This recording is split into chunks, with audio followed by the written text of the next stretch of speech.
Good morning, folks. Ron Bishop from Timaru, New Zealand here again. How are you today? Sunday morning it is in New Zealand. 5 to 8 in the morning. Yeah, just a minute, I'll turn this heater off. It's a bit noisy. Yeah, that's better. Bo's not happy. Bo's Margaret's cat, little kitten. He's not happy I turned the heater off. But the other one's oil fired. It'll heat up in a minute. Okay, and he'll be right. Now listen, I told you I was going to get a growling from my daughter, didn't I? The oldest one, Kerry. She wouldn't even watch the video I put up. As soon as she saw me in my pyjamas and my dressing gown, she said, "Oh, I'm not watching that. How can I go around the world with people looking at me in my pyjamas and thing?" I said to her, "Listen, listen to the video. I had to wear those clothes because it was 4 o'clock in the morning. And I wasn't going to get dressed up and put a tie on to speak to people around the world about my life. They judge me by who I am and the words I say, not by the clothes that I wear.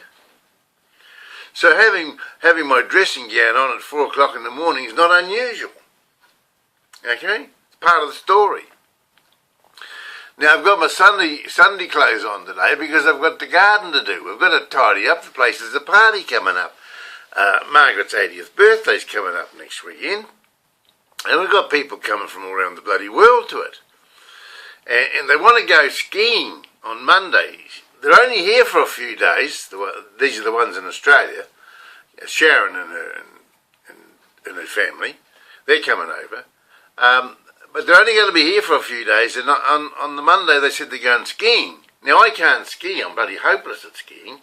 Mother can't ski. She's 80 years of age and she's got a cook hip. And there's a lot of people that can't ski. But they've set aside Monday for skiing for the young people, you see. And I'm saying, no, we're not going to go. We're going to have our own party at home. And I've organised a camp oven party.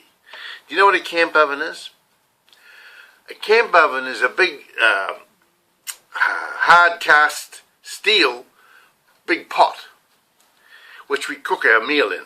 It was in the olden days before they had before they invented hungis. Well, it's a pakia. It's really a pakia hungi. It's in a big pot and it hangs over the fire.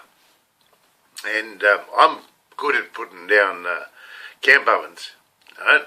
My old Uncle Ted gave it to me, donated it to me. It came off the White Rock station in the Wairarapa.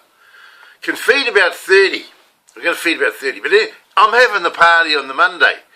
And my daughter and all her kids and that are going up skiing, you see. And I'm saying, oh, well, there's a party here for those who don't ski, right?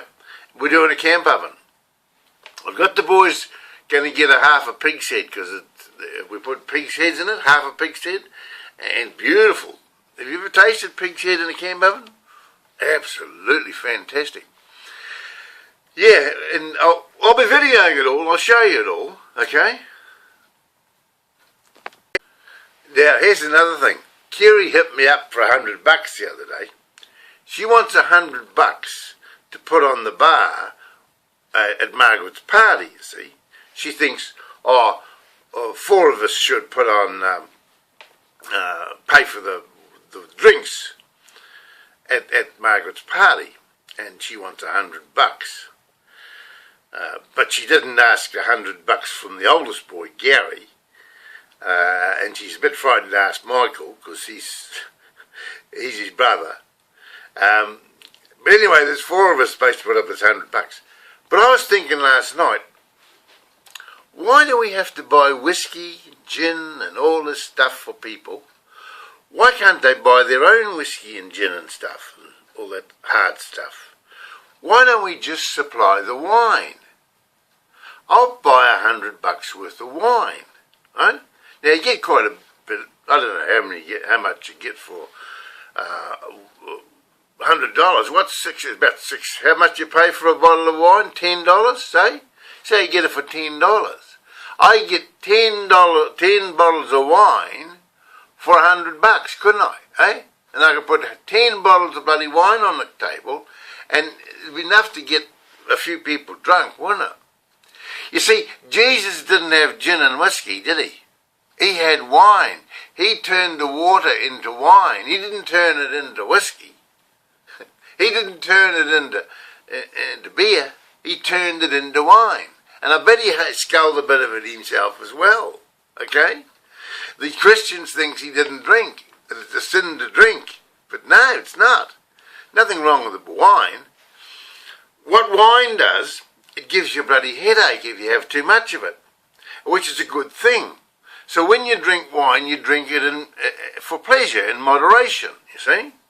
And you don't drink too much. And if you drink too much, you're going to get a headache. Jesus organised all that. He said, if you drink too much, you're going to get a headache. You just drink it socially, you know what I'm saying?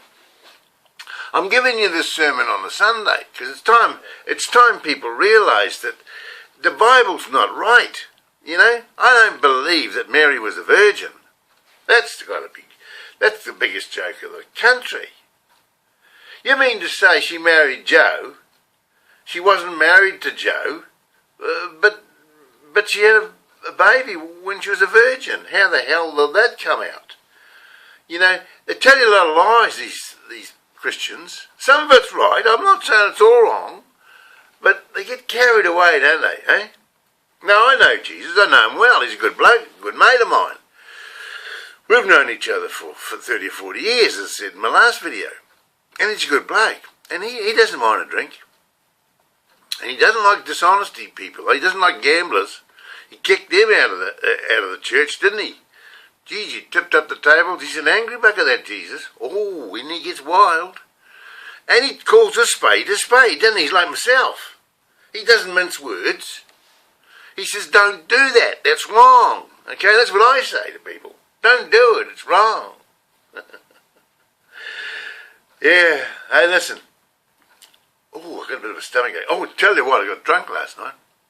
And I tell you, Mother and I, after I played her the video about how we got married, the reason we got married, I expected her to be a bit upset, but she wasn't. She said she reckoned I was bitter, and I said, no, I'm not bitter. I said, I'm really pleased that I got a wonderful family. If I hadn't have married you, I wouldn't have had all this stuff. I wouldn't have had you, and I wouldn't have had all these kids and that, and I'm so lucky to have you. And of course we got talking about her and her things in her own little world. And of course we live in this house, and she's with all the stuff around the walls, little things that people have bought her over the years, you know, the ornaments and stuff. And she went around the room telling me a story about each of her little artifacts, you see, or her little presents that someone, or Gus gave her this, Michael gave her that, and so and so. And each article had a story. And guess what? We forgot to watch the news. We forgot to turn the telly on. We missed the weather. It was all over because we were sitting there in the lounge with our little kitten Bo and no telly going. And guess what? We're still alive. We don't know what news was on. No newspaper this morning because it's Sunday. But we're still alive. I woke up this morning. Mum's still alive. I checked her. Okay? But what happened? What happened for those couple of hours? We sat there talking. We talked about our family. We talked about our life. All because I did that video, right? About how we got married. It brought memories back to her. Hey, have a listen to it. It's all about Jack. Who was Jack? Jack was Jesus. Jack was Jesus. They call him Jack or John or whatever. Some call him Jesus, but he's a good bloke. Have a listen to it. It's a good video. Listen, I'll put this one up now.